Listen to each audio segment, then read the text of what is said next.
The morning I discovered my wife was planning to steal my company, I was sitting in my home office drinking coffee that tasted like betrayal. Of course, I didn't know it was betrayal yet. I just thought Clara had switched to that organic fair trade garbage again. My name is Jack Harlow, and at 45, I've learned that success has a peculiar smell. It's part leather chair, part fresh paint from constant office renovations, and part the cold sweat of people who want what you have. That morning, the smell was particularly strong. "Dad, Mom's acting weird again," Jenna announced, bursting into my office with the subtlety of a 17-year-old who'd inherited my talent for cutting straight to the point. Her dark hair was still messy from sleep, and she wore that expression that said she'd been eavesdropping again. "Define weird," I said, not looking up from my laptop. I was reviewing quarterly reports, trying to figure out why our expenses had jumped 20% in 3 months. "She's been on the phone with Uncle Simon for like an hour, whispering and giggling like she's planning something."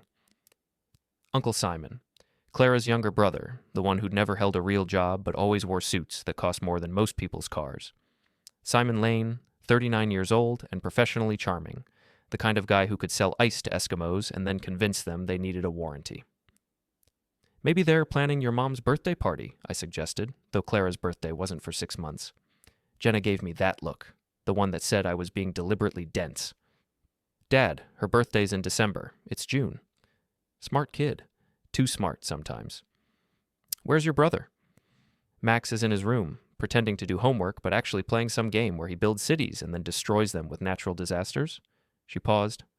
"Kind of like what you did with Boston when you started the company." I had to smile at that. When I'd started Harlow Tech Solutions 8 years ago, I'd definitely caused some disruption in the local market. We'd grown from a 3-person operation in a rented warehouse to a company with 200 employees and offices in 4 states. Not bad for a kid from South Boston who'd learned programming from library books. "Tell your brother breakfast is in 10 minutes, I said. Jenna lingered in the doorway. "Dad, is everything okay with you and Mom?" The question hit harder than it should have. Kids notice everything, and lately there'd been plenty to notice. Clara's late nights at the office, her new interest in the company's financial structure, the way she'd started asking pointed questions about my health, my life insurance, my succession plans. "Everything's fine, sweetheart." "You're lying." "I'm protecting you." Same thing. After she left, I sat back in my chair and really looked around my home office. Clara had redecorated it last month, claiming the old furniture was too masculine. Now everything was sleek and modern and cold, like her. We'd bought this house in Wellesley 5 years ago, when the company really took off. 4 bedrooms, 3 bathrooms, a 3-car garage, and a mortgage that would have terrified the old me. Clara had insisted on the neighborhood, for the children's education, she'd said. What she'd meant was, for the status. My phone buzzed. A text from Victor Reeves, my head of IT and the closest thing I had to a best friend. "Coffee later? Need to discuss some interesting network activity." Victor was 62, had worked for IBM back when computers filled entire rooms, and had the kind of dry humor that came from decades of fixing other people's mistakes. When Victor said interesting, it usually meant deeply concerning. I texted back, "How interesting?" "Scale of 1 to 10? About a 15. That got my attention. I was still staring at my phone when Clara walked in. At 43, she was still beautiful in that sharp, corporate way that intimidated waiters and impressed clients. Her blonde hair was pulled back in a perfect chignon, her makeup was flawless, and her smile was the kind that never quite reached her eyes. "Good morning, darling," she said, kissing my cheek. Her lips felt cold. "Morning. Jenna said you were on the phone with Simon." "Just family business." She moved to the window, looking out at our perfectly manicured lawn. "He's thinking about investing in some new ventures." "Simon? Investing?" I couldn't keep the skepticism out of my voice. "With what money?" "He's been doing very well lately, consulting work." Simon's consulting work was about as substantial as his last 3 business ventures, which had included a food truck that sold deconstructed sandwiches and an app that was supposed to revolutionize the way people bought socks. "What kind of consulting?" "Corporate restructuring, acquisitions, that sort of thing." The words hung in the air like smoke from a fire you can't quite locate yet. "Clara, what's going on?" She turned to face me, and for just a moment, I saw something in her expression that made my stomach clench. It was the look of someone who'd already made a decision and was just waiting for the right moment to announce it. "Nothing's going on, Jack. Why would you think that?" "Because you've been acting strange for weeks. You're suddenly interested in every aspect of the business. You've been meeting with lawyers. I haven't been meeting with lawyers. Then who's Miss Fenton, the one whose number is in your phone under Legal Eagle? Clara's face went very still. You went through my phone? It was sitting on the kitchen counter, face up. The screen lit up when she texted you at 11 last night. That's about something else entirely. What else? Personal business.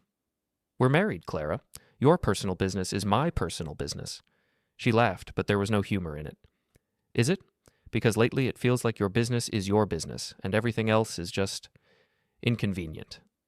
That stung, because there was truth in it. Building the company had consumed most of my time and energy for 8 years. I'd missed school plays and soccer games and family dinners. I'd told myself it was temporary, that once we were established, once we were successful, I'd have more time for family. But success was like quicksand. The more you achieved, the more it pulled you in. I've been working hard to build something for this family. You've been working hard to build something for yourself. The family just happens to live in the same house. That's not fair, isn't it? She moved closer, and I caught a whiff of her perfume, something new and expensive that I didn't recognize. When's the last time you asked me what I wanted, Jack? Really asked, not just assumed you knew? What do you want? It's too late for that conversation. The finality in her voice made something cold settle in my chest. Clara, I need to get to the office. We'll talk later. She left, and I sat alone in my cold, modern office, staring at quarterly reports that suddenly seemed less important than they had an hour ago. My phone buzzed again. Another text from Victor. Make that coffee urgent. And Jack, check your email. The one from the server, not your regular account. I logged into the company's internal system and found Victor's message in my inbox. It was brief and to the point, like everything Victor did. Someone's been accessing financial records they shouldn't have access to. Someone with administrative privileges. We need to talk now. I looked at the timestamp on the email. Victor had sent it at 3:17 a.m. That's when I knew. Not the details, not the full scope of it, but the essential truth. My wife was planning something, and it wasn't good. I grabbed my keys and headed for the door, pausing only to tell Jenna I'd be back later and to keep an eye on Max. She was in the kitchen, making toast and looking worried. Dad, whatever Mom's planning, just be careful, okay? What makes you think she's planning something? Because she's been cleaning out her closet, and she only does that when she's about to make a big change. Last time she did it, we moved to this house. Smart kid. Too smart. I drove to the office with a growing sense that my carefully constructed world was about to collapse. But I'd built something from nothing once before. If I had to do it again, at least this time I'd know what I was fighting for, and what I was fighting against. The Harlow Tech Solutions building stood like a glass monument to my stubbornness.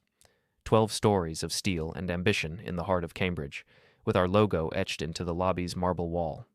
Solutions for tomorrow, built today. Looking at it now, I wondered if tomorrow was about to be canceled.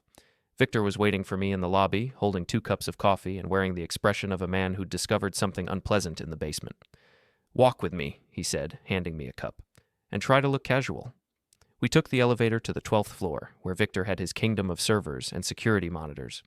The IT department was his domain, and he ruled it with the quiet efficiency of someone who understood that information was power.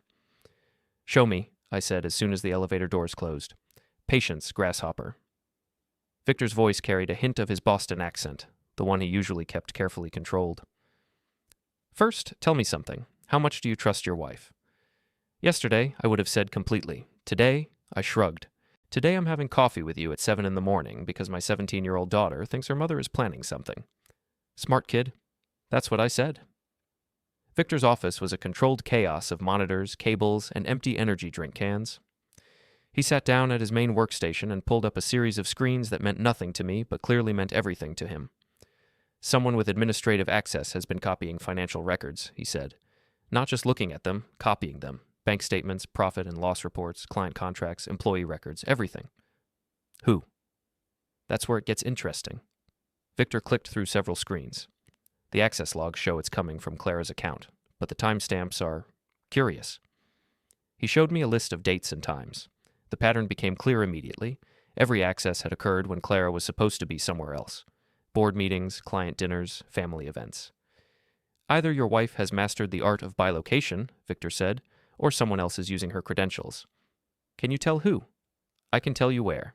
The access is coming from an IP address registered to a coffee shop in downtown Boston, a place called The Grind.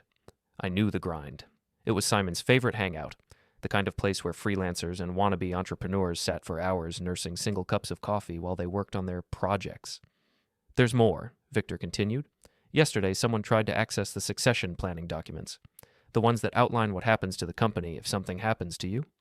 Succession planning? You know, the legal documents that specify who takes control of the company if you pass, become incapacitated, or... He paused meaningfully.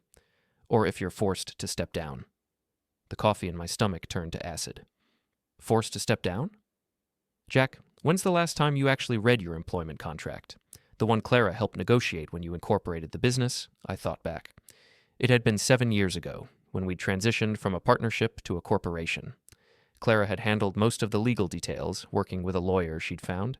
I'd been too busy actually running the business to pay attention to the fine print. There's a clause, Victor said gently, a provision that allows the board of directors to remove a CEO if they determine he's acting against the company's best interests.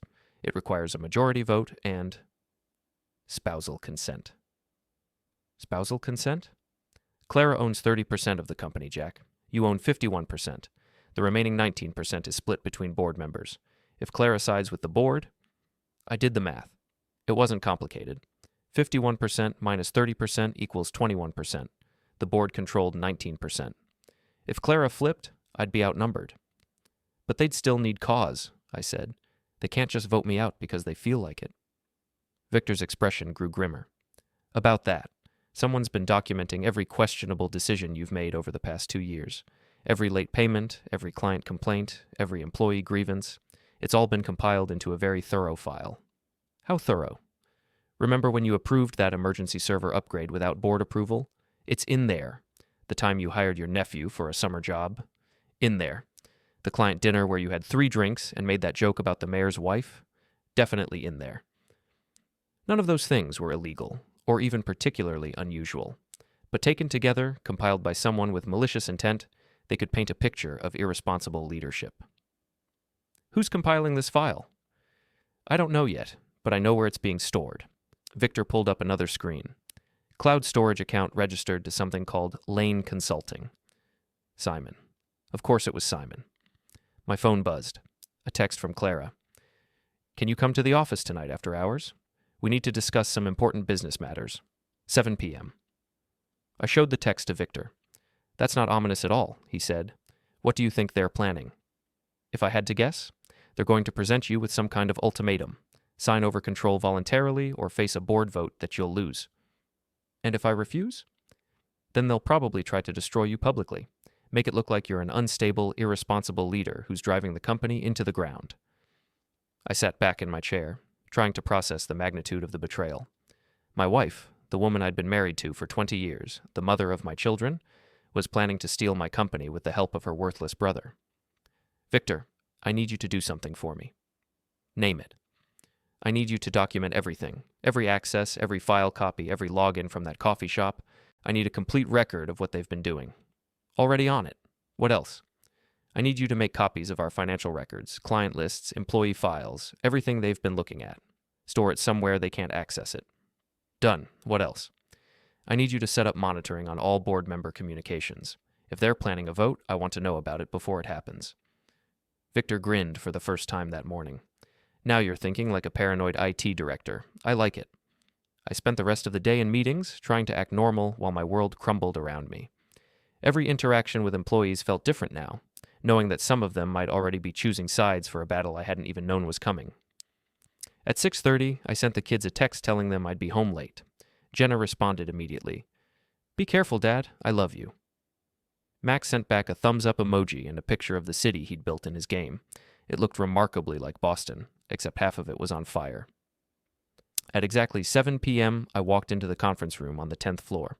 Clara was already there, sitting at the head of the table like she owned the place, which I was beginning to realize she thought she did. Simon sat to her right, wearing a charcoal suit that probably cost more than most people's monthly salary. He had that smug expression he always wore when he thought he was being clever, like a cat that had just figured out how to open the tuna can. Jack, Clara said, standing to greet me. Thank you for coming. Wouldn't miss it for the world. Simon gestured to the chair across from them. Please, sit down. We have a lot to discuss. I remained standing. I'm comfortable here, thanks. Clara opened a leather portfolio and pulled out a stack of documents. Jack, we need to talk about the future of the company. Our company? Yes, well, that's part of what we need to discuss. She slid the documents across the table. We've been reviewing the company's performance over the past 2 years, and we're concerned about the direction things are heading. I glanced at the top document. It was titled Performance Review, CEO Leadership Assessment. Below that was a list of dates, incidents, and what appeared to be a very creative interpretation of my management decisions. Concerned how? Simon leaned forward. Jack, you're a brilliant programmer and a decent entrepreneur, but let's be honest. You're not a CEO. You don't have the business training, the strategic vision, or frankly the temperament for corporate leadership. The temperament? You're impulsive, Clara said. You make decisions based on emotion rather than data. You play favorites with employees. You've alienated several board members with your casual approach to governance. I picked up the documents and flipped through them. Every mistake I'd made, every moment of poor judgment, every human failing had been cataloged and presented as evidence of my incompetence. This is very thorough, I said. How long have you been working on it? Long enough, Simon replied. The point is, we think it's time for a change. What kind of change? Clara reached into her portfolio again and pulled out another document. This one was titled Voluntary Transfer of Corporate Control. We want you to step down as CEO, she said. Voluntarily, with dignity. We'll make sure you're taken care of financially, of course. A generous severance package, continued health insurance, maybe a consulting role if you're interested. I looked at the document. It was a formal resignation letter, already typed up and waiting for my signature. And if I refuse? Simon's smile got wider. Then we'll be forced to call a board meeting and present our findings. The board will vote and, well, I think we both know how that vote will go. You've already talked to the board members. We've had some preliminary discussions, Clara said. They share our concerns. I set the documents back on the table. Let me make sure I understand this correctly. You want me to voluntarily give up control of the company I built based on a list of minor management decisions that you've characterized as major failures. That's a very reductive way to put it, Simon said. How would you put it? We're offering you a chance to exit gracefully before things get ugly. And if things get ugly? Clara's expression hardened. Then they get ugly, Jack. We have documentation of financial irregularities, questionable hiring practices, and a pattern of behavior that suggests you're not fit to lead a major corporation. Financial irregularities? The emergency server upgrade you approved without board consent. That's a violation of corporate governance procedures. I was preventing a system failure that would have cost us millions in downtime. You exceeded your authority, Simon said. That's a fireable offense. I looked at my wife, really looked at her. The woman I'd fallen in love with 22 years ago.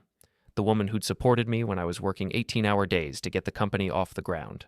The woman who'd celebrated every success and weathered every failure by my side. That woman was gone.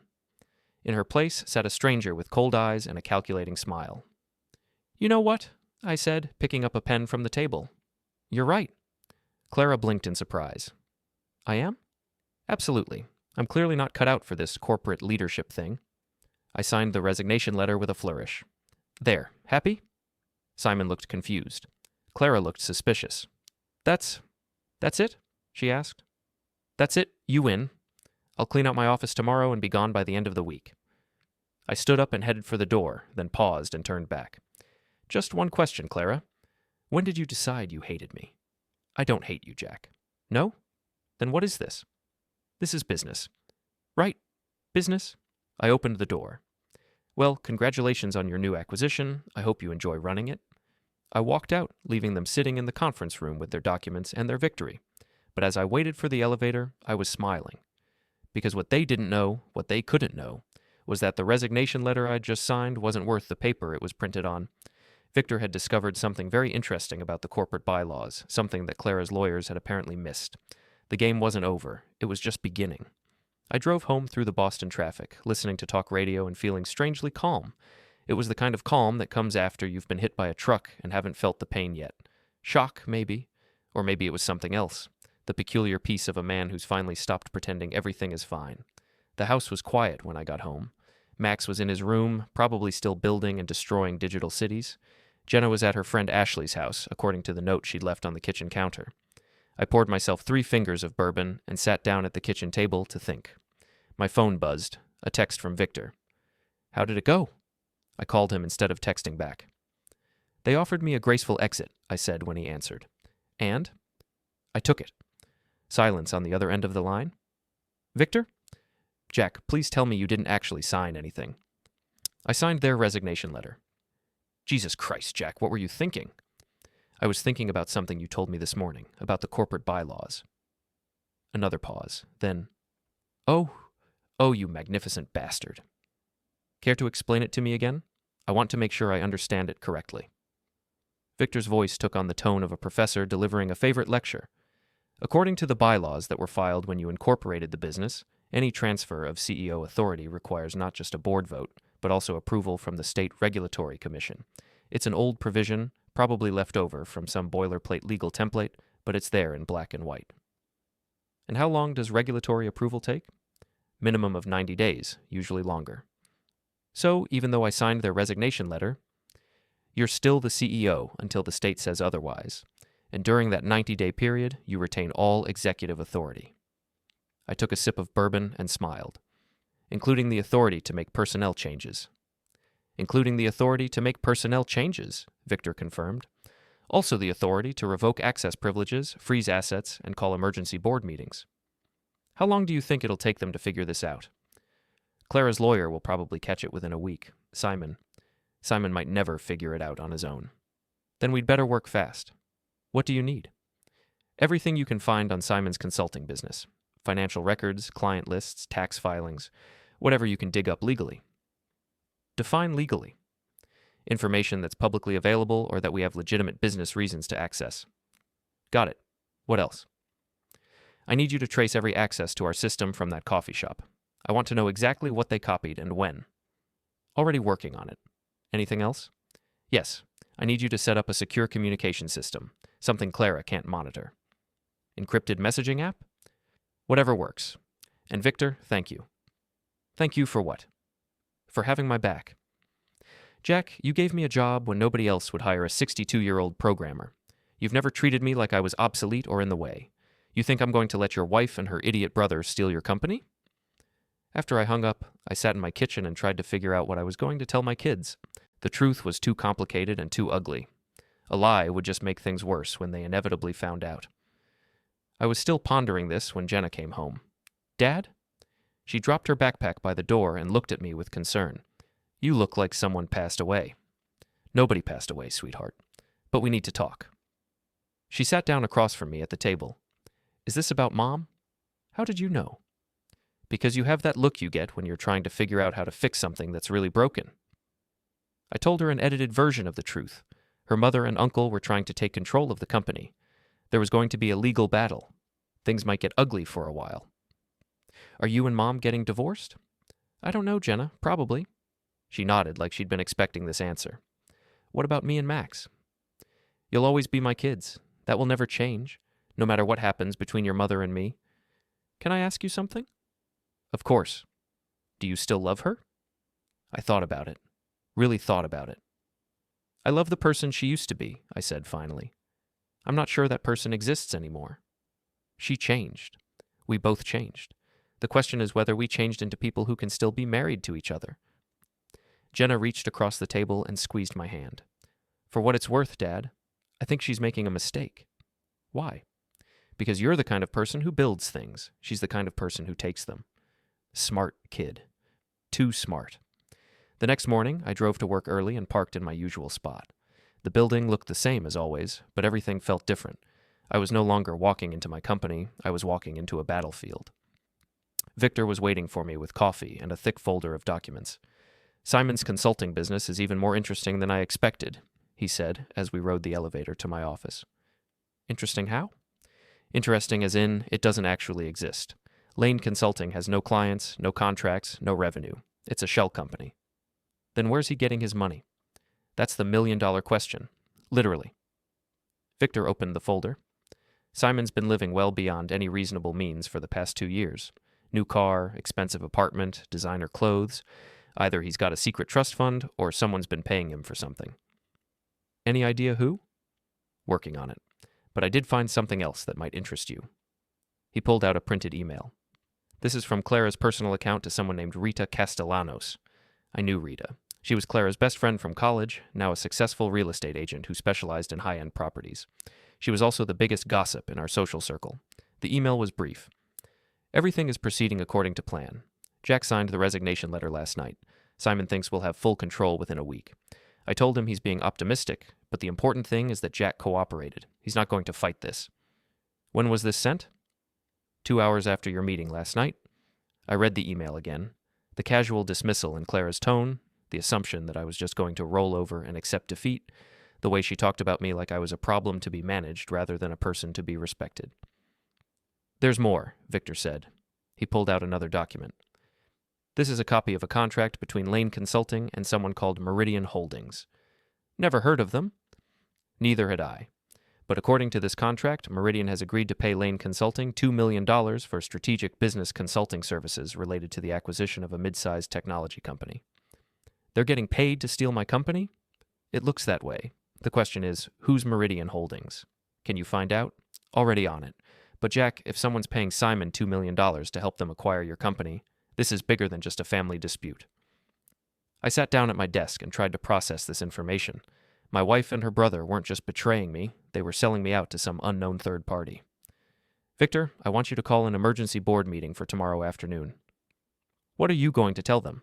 The truth? That someone is trying to manipulate them into a hostile takeover. You think they'll believe you? Some of them will. The ones who don't, at least will know where they stand. The rest of the day passed in a blur of meetings and phone calls. I tried to act normal, but it was like performing in a play when you've forgotten most of your lines. Every interaction felt forced. Every conversation felt loaded with hidden meaning. At lunch, I drove to The Grind, the coffee shop where Simon had been accessing our computer system. It was exactly what I'd expected. Exposed brick walls, mismatched furniture, and the kind of aggressively casual atmosphere that attracted people who wanted to look like they were working on something important. I ordered a coffee and sat down at a table near the window, pretending to read emails on my phone while I scanned the room. Simon wasn't there, but I recognized his laptop bag hanging on the back of a chair in the corner. The same corner where, according to Victor's logs, someone had been accessing our company files. I walked over to the table and sat down. The laptop was closed, but there were papers scattered around it. Printouts of financial documents, organizational charts, and what looked like a timeline of some kind. One of the documents caught my eye. It was a memo titled Transition Plan, Post-Acquisition Integration. The header showed it was from Meridian Holdings. I took a picture of it with my phone, then casually walked back to my table. A few minutes later, Simon walked in from the bathroom, saw me, and froze.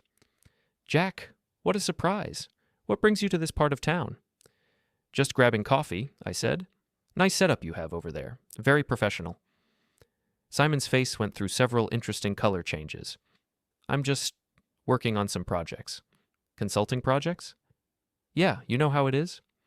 Actually, I don't. I've never been much of a consultant. I'm more of a builder. Right. Well, I should get back to work.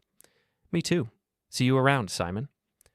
I left him standing there looking like a man who'd just realized he'd been caught with his hand in the cookie jar. Back at the office, I called Victor and sent him the photo I'd taken. Meridian Holdings, he said after a few minutes of typing. I found them. They're a private equity firm based in New York. They specialize in acquiring mid-sized technology companies, stripping out the valuable assets, and selling off the pieces. They want to break up my company. Looks that way. And Jack, I found something else. Guess who's listed as a consultant on Meridian's website? Simon? Simon. Apparently he's their local market specialist for the Boston area. I hung up the phone and sat back in my chair. The picture was becoming clearer now.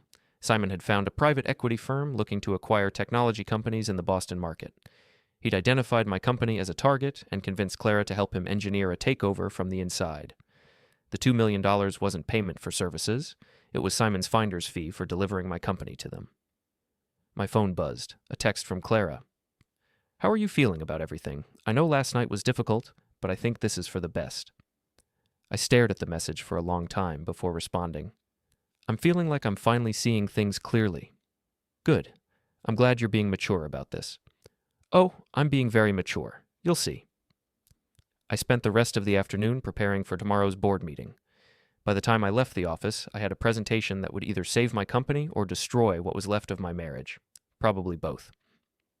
The emergency board meeting was scheduled for 2 p.m. in the main conference room. By 1:30, I was already there, setting up my laptop and trying not to think about the fact that I was about to blow up my life in front of 7 people who would decide the fate of my company. The board members arrived in ones and twos, looking confused and slightly annoyed at being called together on short notice. There was Margaret Chen, our CFO, a sharp woman in her 50s who joined us 3 years ago from a Fortune 500 company. David Brennan, a local venture capitalist who'd invested early and stayed loyal. Sarah Martinez, our head of sales, who'd built our client relationships from the ground up. And then there were the others, the ones I was less sure about. Robert Hayes, a management consultant who joined the board at Clara's suggestion. Jennifer Walsh, a lawyer who specialized in corporate governance. Thomas Anderson, a former CEO who supposedly brought strategic vision to our decision-making. Clara arrived exactly at 2, looking professional and confident in a navy blue suit that probably cost more than some people's cars. She kissed my cheek and sat down beside me like nothing had changed. "Thank you all for coming on such short notice," I began. "I know you're all busy, so I'll get straight to the point." I clicked to the first slide of my presentation. It was titled, "Hostile Takeover, a Case Study in Corporate Betrayal." Clara's face went very still. "Over the past several weeks," I continued, "someone has been systematically accessing our company's confidential files, documenting management decisions, and compiling information that could be used to justify a change in leadership." I clicked to the next slide, which showed Victor's logs of unauthorized access attempts. "This information has been gathered by someone using administrative credentials to access files from an external location, specifically a coffee shop in downtown Boston, where my brother-in-law maintains what he calls a consulting office." Robert Hayes leaned forward. "Jack, what exactly are you suggesting?" "I'm not suggesting anything, Robert. I'm stating facts." I clicked to the next slide. Lane Consulting, Simon Lane's supposed business, is actually a front for a private equity firm called Meridian Holdings. Meridian specializes in acquiring technology companies and breaking them up for parts. The room was completely quiet now. Clara was staring at me with an expression I'd never seen before. Part shock, part fury, part something that might have been fear. "Furthermore," I continued, "Simon Lane has been promised a $2 million finder's fee for delivering our company to Meridian. The plan was to force me out through a board vote, install new management that would be friendly to a buyout, and then sell the company to Meridian within 6 months." Margaret Chen spoke up. "Jack, these are very serious accusations. Do you have proof?" I clicked to the next slide, which showed the contract between Lane Consulting and Meridian Holdings. "This is a copy of the consulting agreement between Simon Lane and Meridian. Note the payment schedule, which includes a large bonus upon successful completion of acquisition target identification and management transition." David Brennan was studying the document intently. "Where did you get this?" "It was left unattended in a public place. I photographed it legally." "This is ridiculous," Clara said, speaking for the first time. "Jack, you're obviously under a lot of stress." "Am I?" I clicked to the next slide, which showed the email Clara had sent to Rita. "This is an email from my wife to her friend, sent 2 hours after I signed the resignation letter she and Simon presented to me. Note the phrase, 'Everything is proceeding according to plan.'" The silence in the room was deafening. Jennifer Walsh cleared her throat. "Jack, even if these documents are authentic, I'm not sure what you're asking us to do." "I'm asking you to recognize that someone has been manipulating this board for months, feeding you information designed to make you lose confidence in my leadership, all as part of a scheme to deliver this company to corporate raiders who will destroy it for profit." Thomas Anderson frowned. "But Jack, some of the concerns that have been raised about your management are legitimate. The unauthorized expenditures, the hiring irregularities, the emergency server upgrade that prevented a system failure, the summer internship I gave to my nephew, who happened to be one of the most qualified applicants. Thomas, every single one of those irregularities was either necessary for business operations or well within normal management discretion. But taken together, they paint a picture that someone wanted you to see, someone who needed you to believe I was unfit to lead this company." I clicked to the final slide, which showed a timeline of events. Simon's first contact with Meridian, the beginning of unauthorized file access, the compilation of the management review document, and finally, the ultimatum meeting. "This wasn't a spontaneous intervention by concerned family members," I said. "This was a calculated corporate raid, planned and executed over months, using my own wife and brother-in-law as inside agents."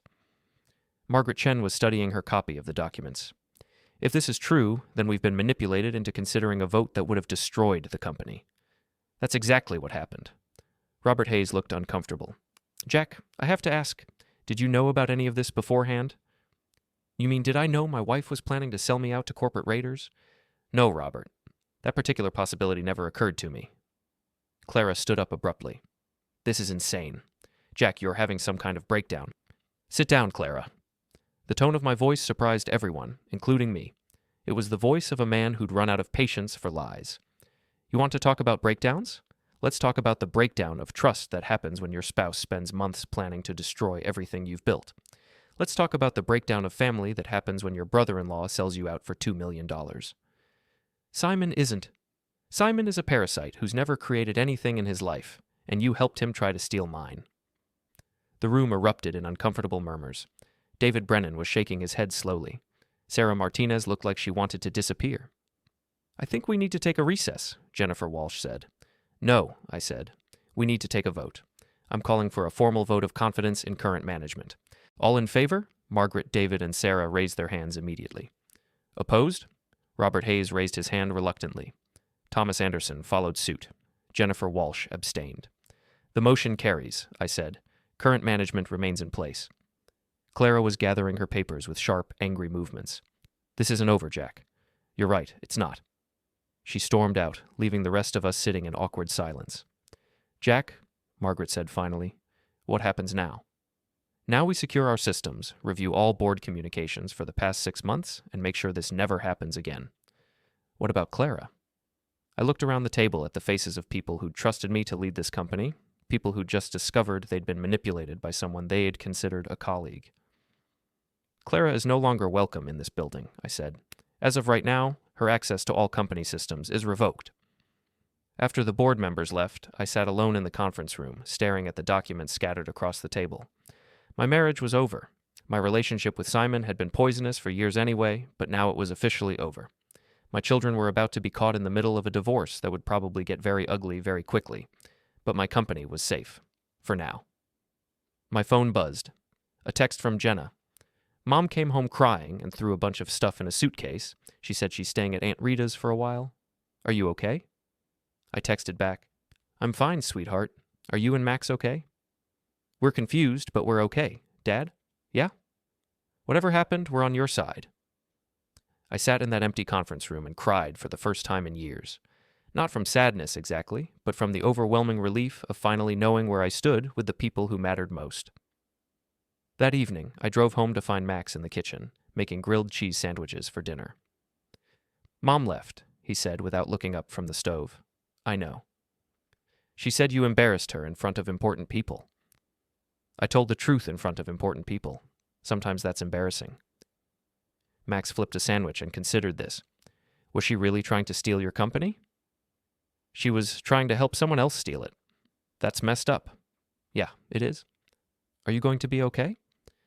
I looked at my 15-year-old son, who was making dinner because both his parents had been too busy destroying each other to think about feeding their children. We're going to be fine, Max. All of us. Even Mom? Even Mom. She just doesn't know it yet. That night, after the kids were asleep, I sat in my home office and planned my next move. Clara and Simon had made one crucial mistake. They'd assumed I would roll over and accept defeat gracefully. They were about to learn that I'd spent 8 years building a company by refusing to accept defeat at all. The game was far from over. In fact, it was just getting interesting. 3 days after the board meeting, Simon made his first real mistake. He tried to break into the office building at 2 a.m. Victor called me at home, waking me from the first decent sleep I'd had in a week. Jack, you need to get down here. We've got him. Got who? Simon. He's in the building. Triggered 3 different security alerts trying to access the server room. I was dressed and in my car within 5 minutes. The drive to the office gave me time to think about what Simon might be looking for. Most likely, he was trying to delete evidence of his unauthorized access, or maybe steal additional files that Meridian could use in a hostile takeover bid. What he didn't know was that Victor had been expecting this. I found Victor in his office, watching security monitors and grinning like a kid on Christmas morning. Where is he? 10th floor, still trying to get into the server room. He's been at it for 20 minutes. On the monitor, I could see Simon hunched over a laptop, cables running from it to the door's electronic lock system. He was wearing all black, like some kind of suburban ninja. How did he get in the building? Clara's keycard, which she's not supposed to have anymore, but apparently she made a copy before we deactivated her access. Can he actually get into the server room? Victor's grin got wider. Not a chance, but I'm letting him think he's making progress. Every few minutes, I change the lock status just enough to keep him trying. Why? Because while he's been playing hacker, he's been downloading malware onto his own laptop. Everything he's doing is being recorded, and when he finally gives up and goes home, we'll have complete access to his computer. I had to admire Victor's thoroughness. What kind of access? The kind that lets us see every file, every email, every browser history entry. If Simon's been communicating with Meridian Holdings, we'll know about it within an hour. We watched Simon for another 10 minutes before he finally gave up and headed for the elevators. Victor waited until he was out of the building, then activated the malware. Bingo, he said as data began streaming across his screen. Simon's computer is officially compromised. What are you seeing? Email correspondence with someone named Marcus Webb at Meridian Holdings. Financial documents. And, oh, this is interesting. What? A detailed plan for what they're going to do with the company after the acquisition. They're planning to fire 60% of the staff, sell off our client contracts to competitors, and liquidate our intellectual property. I felt sick. They're going to destroy everything. Gets worse. Look at this email from Clara to Simon, sent yesterday. Victor pulled up the message. Clara had written, Jack's board presentation was more damaging than we expected, but it doesn't change the fundamental situation. He's still vulnerable to a hostile takeover if we can find the right pressure points. Marcus says Meridian is willing to go directly to shareholders if necessary. Pressure points? Victor scrolled down to Simon's reply. I'm working on it. The kids are the obvious leverage. Jack would do anything to protect them from a messy public battle. The temperature in the room seemed to drop 10 degrees. They're planning to use my children as leverage? Looks that way. There's more. Victor pulled up another document. This is a media strategy memo from Meridian's PR firm. They're planning to paint you as an unstable, irresponsible CEO who's putting the company at risk. They've got a whole campaign planned, leaked stories to business journalists, anonymous tips about financial irregularities, maybe even some personal attacks. I sat down heavily in Victor's spare chair. They're going to try to destroy my reputation. They're going to try. Question is, what are we going to do about it? I thought about it. Clara and Simon had made this personal when they decided to use my children as weapons. Meridian Holdings had made it war when they decided to destroy my company and fire most of my employees. Victor, how much of Simon's computer can you access? All of it. Email, files, browser history, financial records, everything. What about Clara's computer? If she connects to any network that Simon's been on, I can probably get into hers too. Do it. I want everything. Every email, every document, every communication they've had with Meridian.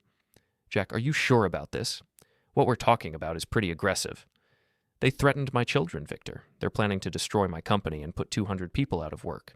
Aggressive doesn't begin to cover what I'm prepared to do. Victor nodded slowly. What else do you need? I need you to compile everything we've found into a comprehensive report. Every email, every document, every piece of evidence that shows what they've been planning.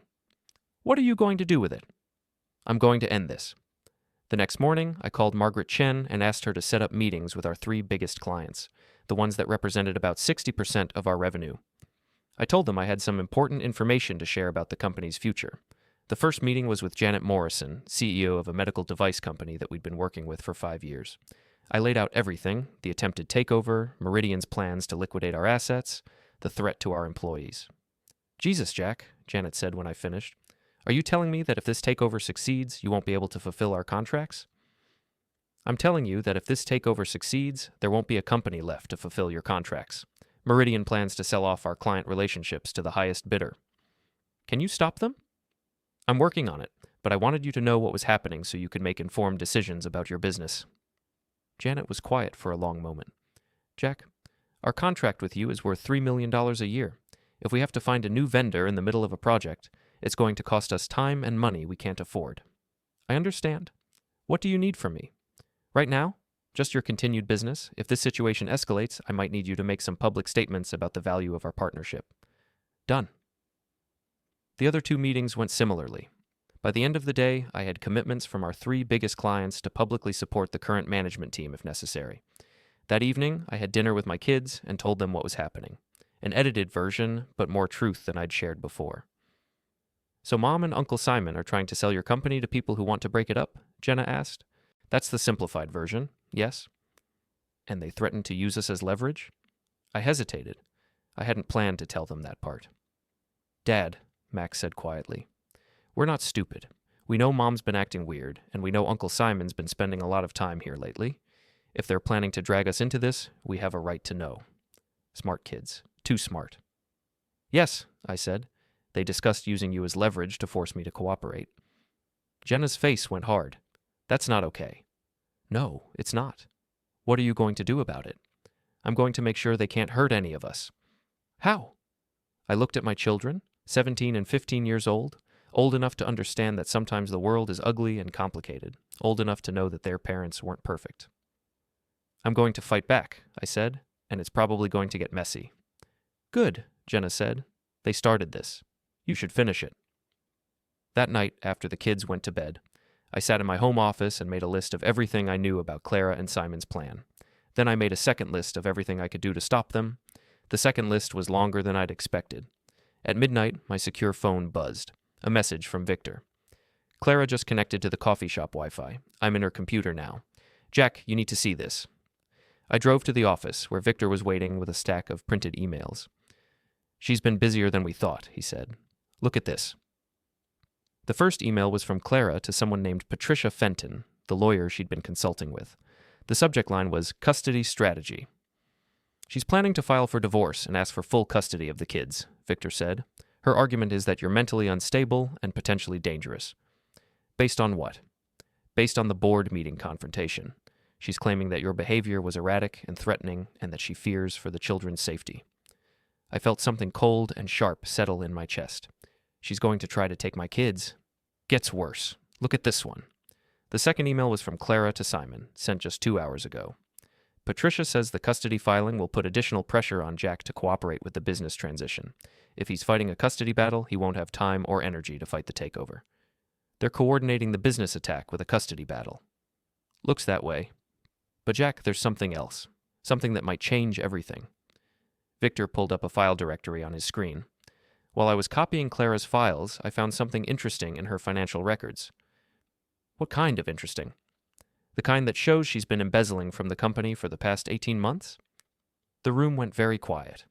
Embezzling how? Shell companies, fake invoices, payments to non-existent vendors. She's been siphoning money out of the business to fund her lifestyle and probably to pay Simon for his help with this takeover scheme. How much? So far, about $400,000. I sat back in my chair, trying to process this information. My wife hadn't just betrayed me, she'd been stealing from me. Victor, I want you to document everything. Every fraudulent transaction, every fake invoice, every penny she's stolen. What are you going to do with it? I'm going to give Clara a choice. She can walk away from this takeover scheme and agree to a quiet divorce with shared custody, or I can have her arrested for embezzlement.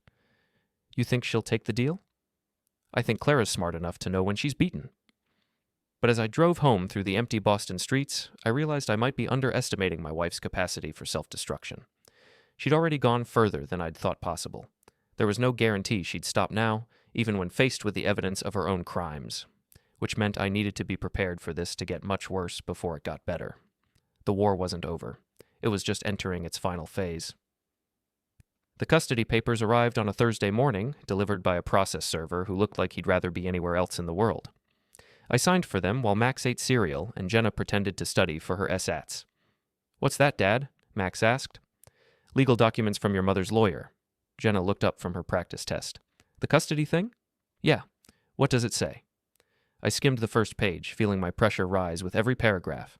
Clara was asking for full custody based on claims that I was mentally unstable, prone to aggressive outbursts, and potentially dangerous to the children's well-being. It says your mother thinks I'm crazy and dangerous. That's ridiculous, Jenna said. You're the most stable person I know. Tell that to the judge. My phone rang. Victor. Jack, we've got a problem. Clara and Simon are at the office building with a locksmith. What? They're trying to change the locks on the executive floor. They've got some kind of court order. I was already reaching for my car keys. I'll be right there. Dad, what's happening? Max asked. Your mother is escalating. The drive to the office took 20 minutes through morning traffic. I spent most of it on the phone with our company's lawyer, trying to understand how Clara had managed to get a court order to change locks on a building she didn't own. It's a temporary restraining order, the lawyer explained. She's claiming that you've made threats against her and that she fears for her safety in the workplace. What threats? According to the filing, you told her that she would regret opposing you and that you would make her pay for what she'd done. I never said any of those things. Can you prove that? Can she prove that I did? In a he-said-she-said situation, judges tend to err on the side of caution. I hung up and called Victor back. How long do we have? They're almost done with the locks. But Jack, I've got something that might help. What? Remember how I've been monitoring Simon's computer? Well, he's been careless with his webcam. I've got video recordings of him and Clara planning this whole thing, including the part where they discuss filing false claims about your behavior. You recorded them without their knowledge? Simon's malware included remote access to his camera. Everything he did in front of his computer got recorded automatically. Is that legal? Simon illegally accessed our computer systems and downloaded malware. The recordings are evidence of ongoing criminal activity. I think we're okay. I pulled into the parking garage and took the elevator to the executive floor. Clara and Simon were standing outside my office with a locksmith and a security guard I didn't recognize. Jack, Clara said when she saw me, I was hoping we could handle this professionally. By changing the locks on my office? By recognizing that the situation has changed, I have a court order granting me temporary control of company facilities. She handed me a document. I read it quickly, trying to understand the legal language. This says you're afraid I'm going to hurt you. Your behavior at the board meeting was very concerning, Jack. The way you raised your voice, the aggressive tone. I told the truth about your embezzlement scheme. Clara's face went very still. I don't know what you're talking about. $400,000, Clara. Fake invoices, shell companies, payments to non-existent vendors. Should I go on? Simon stepped forward. Jack, you're obviously under a lot of stress, and you're obviously about to be arrested for computer fraud and conspiracy to commit corporate theft. The locksmith looked uncomfortable. Should I finish changing this lock or not? Finish it, Clara said. Don't touch that lock, I said. The security guard, who I now realized was probably hired by Clara, moved closer to me. Sir, I'm going to need you to step back. From my own office? Sir, please step back. I looked at Clara, really looked at her. She was wearing a designer suit and her most professional smile, but there was something desperate in her eyes. Something that suggested she knew she was running out of options. Clara, we need to talk, privately. I don't think that's a good idea. I think it's a very good idea, unless you want to have this conversation in front of the locksmith and your rent-a-cop. She hesitated, then nodded to Simon. Give us a minute. When we were alone in the hallway, I pulled out my phone and showed her a screenshot of her bank records, the ones Victor had pulled from her computer. Recognize this account number? Clara's professional composure cracked slightly. How did you get that? The same way I got copies of all your emails to Patricia Fenton, all of Simon's communications with Meridian Holdings, and video recordings of you two planning to file false claims about my behavior. Video recordings? Simon really should be more careful about his computer security. Clara leaned against the wall, suddenly looking very tired. What do you want, Jack? I want you to drop the custody suit, withdraw your restraining order, and walk away from this takeover scheme. And if I don't?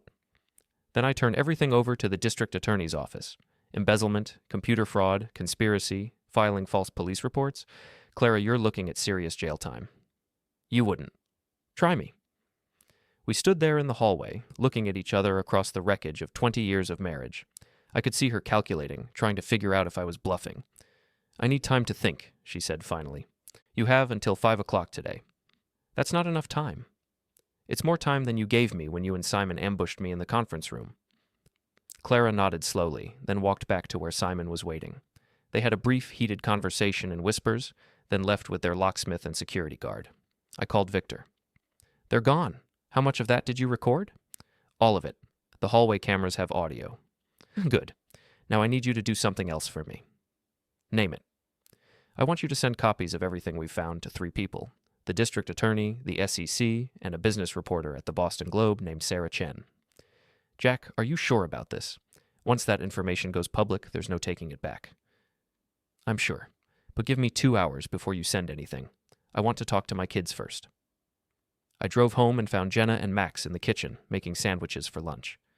How bad is it? Jenna asked. Your mother tried to have me locked out of my own office. Can she do that? She tried. It didn't work. Max looked up from his sandwich. Dad, are you going to have Mom arrested? The question hit me like a punch to the stomach. Why would you ask that? Because she's been stealing money from your company, and she lied to a judge about you being dangerous, and she's trying to take us away from you. If someone who wasn't our mom did all that, you'd have them arrested, right? Smart kid.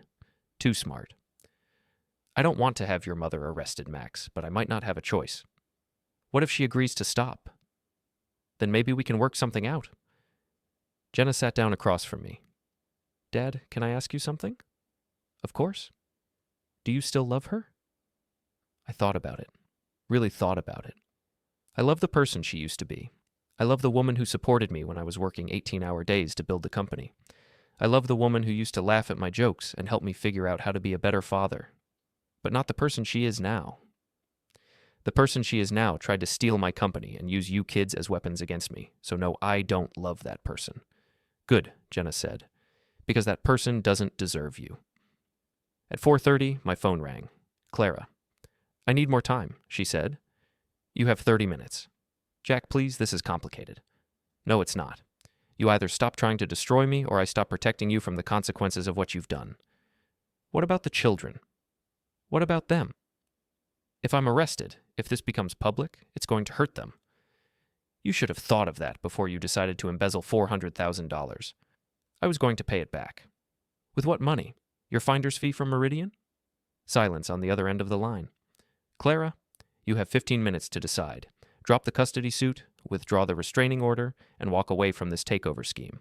Or I release everything to the authorities and the press. And if I do what you want? Then we get divorced quietly, we split custody of the kids 50-50, and you don't go to jail. What about the money I took? You pay it back over time, no interest, no penalties. Another long silence. I need to talk to Simon. Simon doesn't get a vote in this, Clara. This is between you and me. He's my brother. He's a parasite who's been using you to try to steal my company.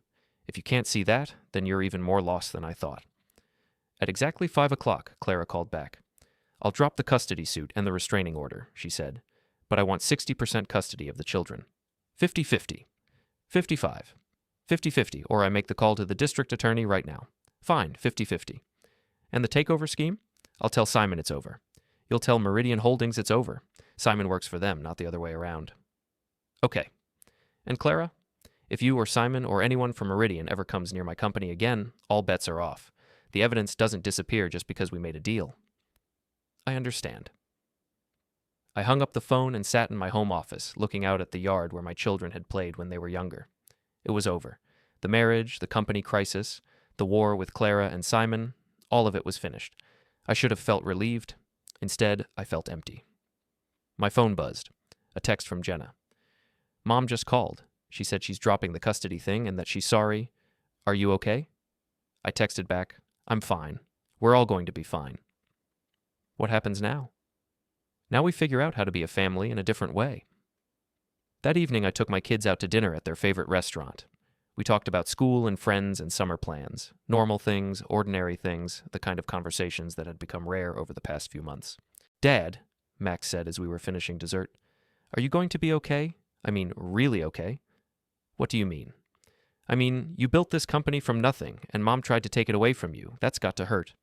It does hurt, but the company is safe, and you kids are safe, and that's what matters most. What about being happy? Jenna asked. When's the last time you were actually happy? I thought about it. You know what? I'm happy right now. Sitting here with you two, knowing that we're going to be okay. I'm happy.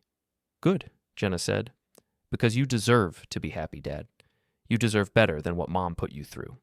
3 months later, Clara and I signed our divorce papers in a lawyer's office downtown. She looked older, tired in a way that expensive makeup couldn't hide. Simon wasn't with her. He'd moved to Florida after Meridian Holdings fired him for failing to deliver my company. I'm sorry, Jack, Clara said as we left the lawyer's office. For all of it. I know you are. Do you think you'll ever forgive me? I think I already have. That doesn't mean I trust you, but I've forgiven you. Thank you. Clara, for what it's worth, I hope you find whatever it was you were looking for.